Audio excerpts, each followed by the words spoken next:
For the 56-year-old male who has called to set up an appointment, I think there is some emotional themes here. As someone who has sort of experienced some of this in my own life, I think there is some caution that needs to be taken in order to really treat this man effectively. The tentative plan for the session, I think, especially for the first in-person session, is to get as much information as possible with this person. One of the ways that I think it's really important to do that is to listen more than you speak.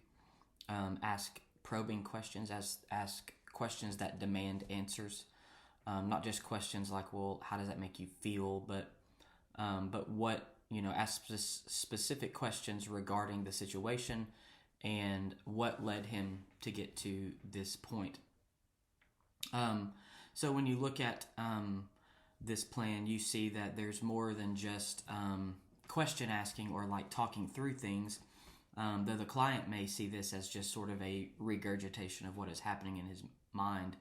But what the counselor is doing is he is getting information, hopefully being able to record them, write them down, whatever, in order to get a more effective treatment plan moving forward.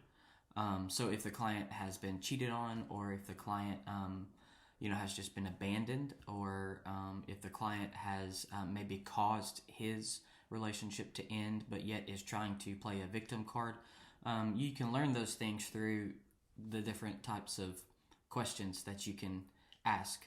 So I think that's important in reviewing that plan by looking at the information you obtain. So you may have to reshape your plan as you move forward. That's okay. That's how that goes sometimes. As far as the 10 practical suggestions from Miller, I think that there are a couple of different ones that really stick out to me. One is that you, as the counselor, are to be an anchor of support. It doesn't matter really what is going on in the person's mind and life.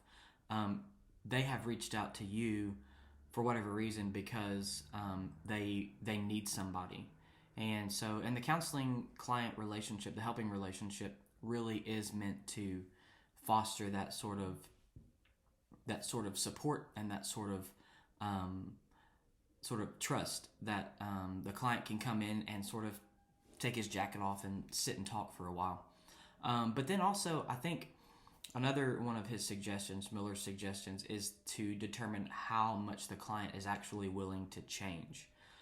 So when you are developing this plan, it really depends on the situation, doesn't it? That there is, if the client's relationship was ended from the other person, they may be willing to change in certain ways. But if the client did something like was maybe unfaithful, or there was infidelity in some way, there may be some ways that they're not willing to change, and you have to determine if they're willing to change, because if they aren't willing to change, then there's not a lot that you can do as far as just listen and try to provide some good, wise counsel.